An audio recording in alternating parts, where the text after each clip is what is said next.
বল্টু গেল ঈদের শপিং করতে, অথচ পকেটে কোনো পয়সা কড়ি নেই।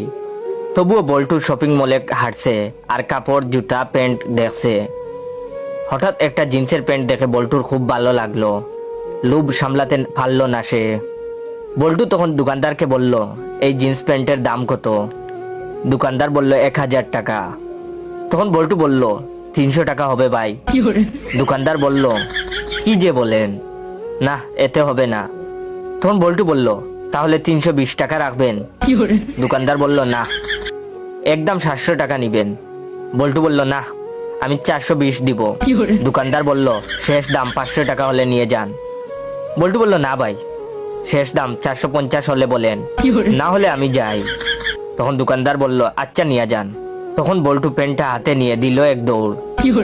দোকানদার চিৎকার করে করে বলল, কিরে, পেনটা যখন চুরি করবি তাহলে এতক্ষণ দামাদামি করলি কেন? বল্টু দৌড়াতে দৌড়াতে বলল, আরে দামাদামি না করলে তোমার 1000 টাকা লস হতো, এখন 450 টাকা লস হয়েছে।